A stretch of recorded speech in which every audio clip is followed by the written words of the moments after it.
Welcome back to the Shaggyshane KC Chief Show. We're going to go Shaggyshane Zoom. I don't do Shaggyshane Zoom but very much. But when I do, it's going to be from the members of Chiefs or Die. Today's member is the main member from Chiefs or Die, Warchief-Phi'del. From Chiefs or Die, the man will join me on this Raiders breakdown. Let's see if I got everything technical here on my Zoom call.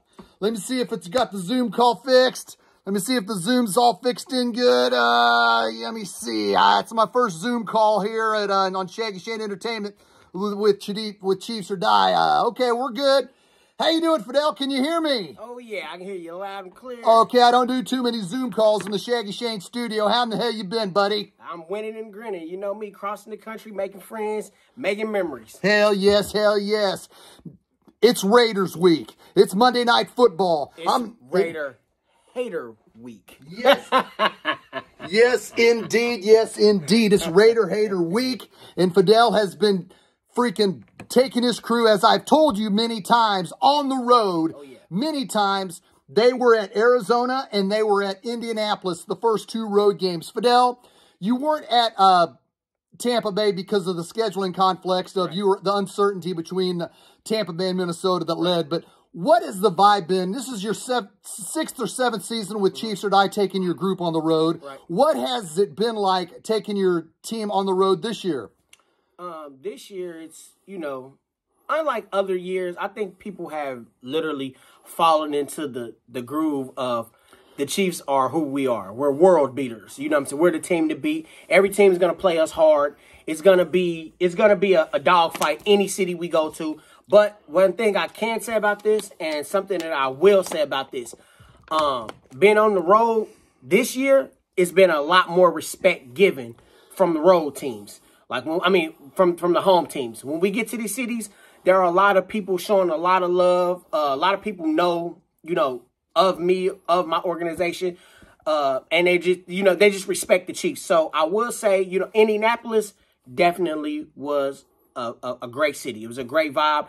Arizona as well. There were a lot of people that were, giving us our props, had a lot of good things to say about us, just in the football realm and the respect that they have for our fan base and the way that we travel and all of that. So it's been like a real like good coming out, season for us this year. I just want to keep it rolling and keep the good positive energy going. So shout out to Indianapolis, shout out to Arizona, and hopefully we can keep the the good vibes going into these other cities. Right. Well, it's Raiders week, and we're going to talk about Raider Hater Week. Raider Hater Week and Chiefs or Die. Oh yeah. He's going to keep it real. Oh, He's yeah. dealt with a lot of it. He has been to Las Vegas last year. Yep. His crew took over Las Vegas last year, and last year the Kansas City Chiefs dominated the Las Vegas Raiders. Right.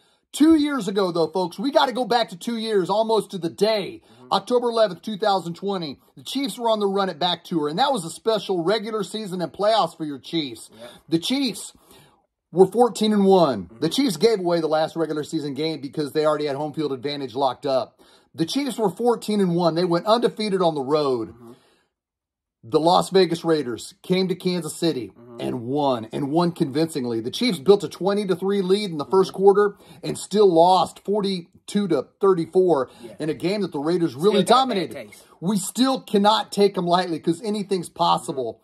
Fidel, what do you expect Monday night in front of the world between your Kansas City Chiefs and Las Vegas Raiders when you look back at what the Raiders did in 2020, 2 years ago, and to what the Chiefs dominated last year? What do you want to see, or what do you expect to see between your Chiefs and the Raider haters? Well, this is the thing. The AFC West is going to always play the Chiefs hard. It don't matter.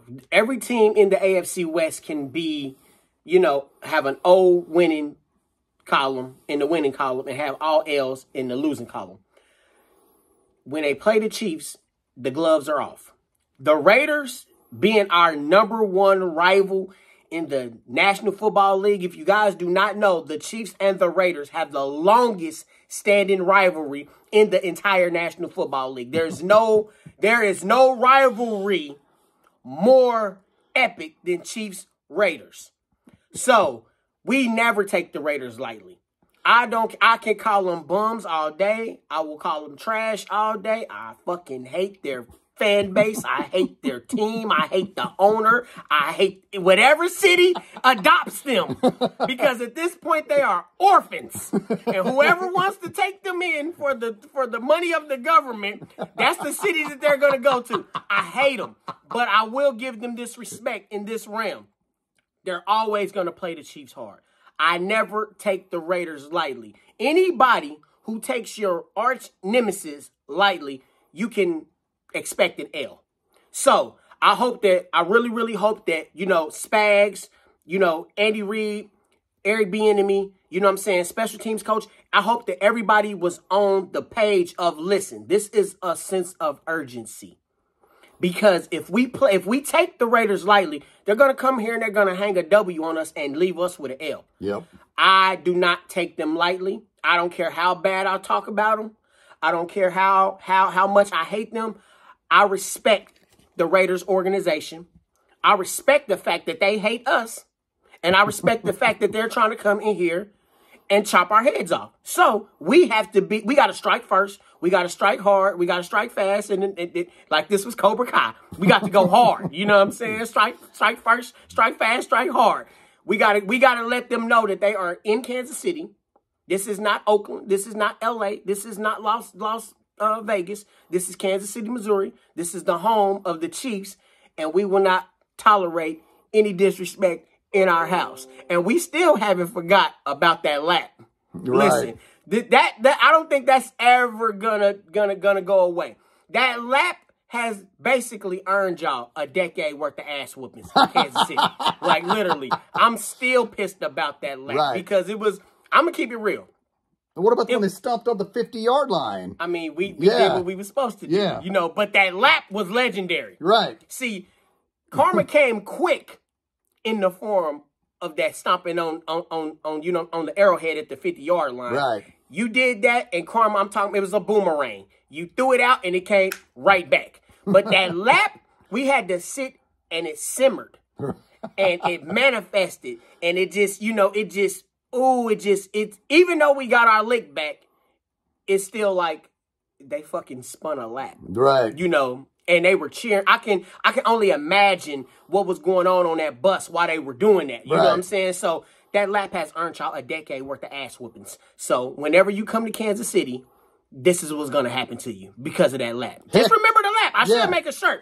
Right. Let me shut up. I'm talking too much. No, you're good. You're good. But let's get. I'm gonna make a shirt say "We remember the lap." Well, the shirt that you did made, and I greatly appreciate being on the porch of Chiefs or Die because I am the biggest Chiefs or Die fan on the porch. This is the shirt from Phi'del and the Chiefs or Die crew that are putting out. Oh, yeah. As you can see, it's got the hawk going through. It's got the blade going through the top of the Raiders emblem. Tomahawks and arrows, baby. Tomahawks and arrows. Tomahawks and arrows going through it. If you're a part of Chiefs or Die, Phi'del's driving around Kansas City right now looking to hook you up with these. Oh, yeah. I greatly appreciate him hooking me up with this right here.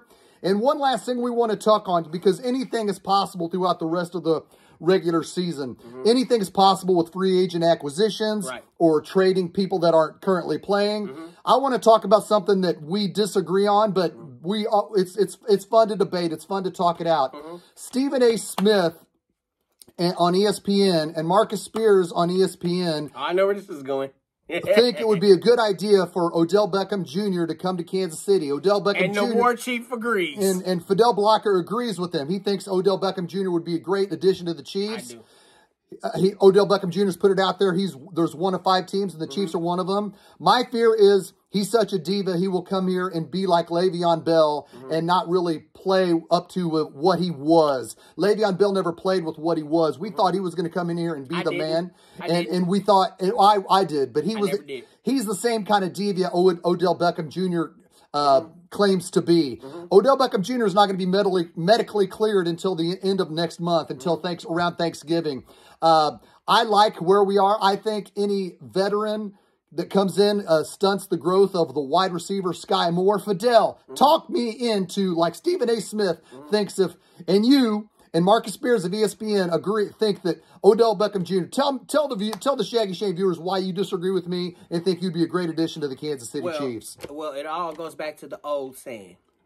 only iron sharpens iron.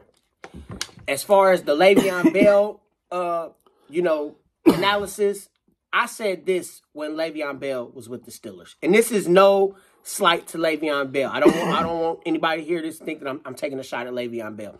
But by me being an athletic person, and I can kind of look at things and be like, okay, I got my own analysis on things.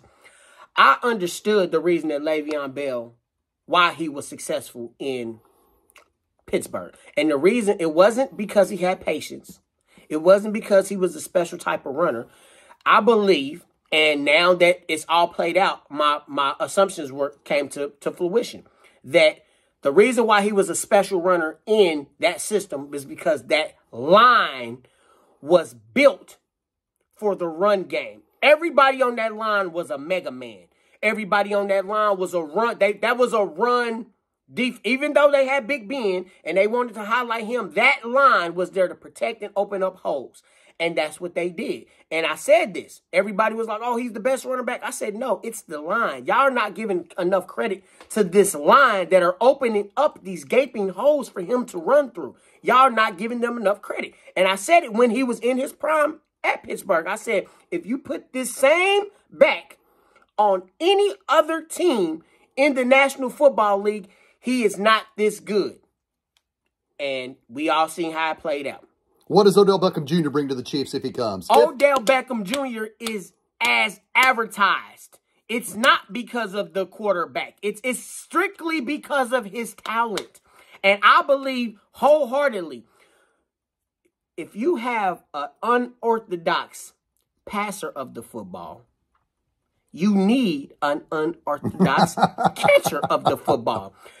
The reason why the Cheetah... Now, Cheetah's going to be successful with anybody who has the guts to throw the ball to him. Do not get it twisted. Nobody will. This is talent. This is what I'm talking about. Right. Talent separates fucking passion and all of that shit. Right. Keep in mind, Cheetah is maybe, I think they got him listed at 5'10". Yep. That's what he's listed at. I'm 5'8", and we see eye to eye. You know what I'm saying? So, this guy, he made his bones. You understand what I'm saying? He went and made the big catches. He went and made the big grabs in order to become who he was. Odell Beckham Jr. is iron. Patrick Mahomes is iron. And for the guys that we have on this team now, I've been very critical of this receiving corps. I have. And I'm not gonna let up. You want to know why? Because I expect great things from this era of Chiefs football. So I'm going to be critical. I'm going to be pissed. I'm going to say exactly what I feel because if anybody that follows me know, I don't sugarcoat. Yeah, we all should. We all should say it like, go ahead. And these guys that are here, I feel I have a certain type of feeling as to why they're here. Right. But since they're here, now they're family. Okay, I'm going to treat you like family. And I expect nothing but greatness from my family. Blood, sweat, and tears. That's the only thing that makes greatness. Right. So Odell is that.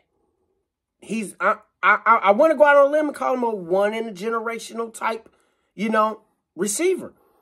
And he can make them circus catches. He can get separation. A lot of things that we haven't seen from the guys that are here. I don't think that it will be a damper on the receiving corps. I think that he can only sharpen these guys. He can only sharpen them. And then remember, he is a guy that you have to account for. Right. We are not really, the receivers that we got now, I'm not shitting on them. I'm just saying they are not commanding the attention. The schemes that are being schemed up against them, they're really just like, okay, we're going to put a man on them and let's get them to beat that. Have our man beat their man.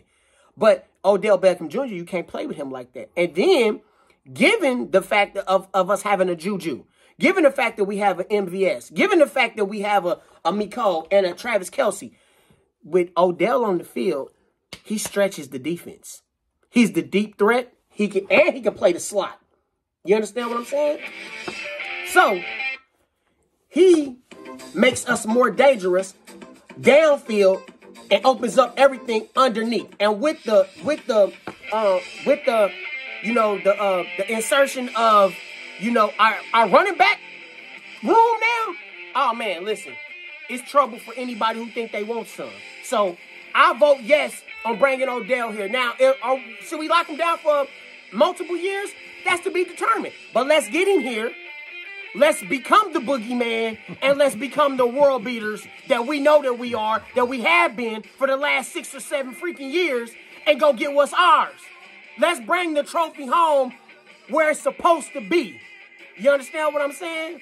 We need more hardware, baby. I need more rings. I like shiny things. That is Warchief-Phi'del with Chiefs or Die. Oh, yeah. It is Raider Hater Week. Oh, yeah. It is fun to expand on this with Phi'del. Thank you for being on the Shaggy Zoom call. Any day, brother. On camera. We appreciate it. It's Monday Night Football. The Chiefs play the Raiders on Monday night, then have a short week to prepare for the Buffalo Bills.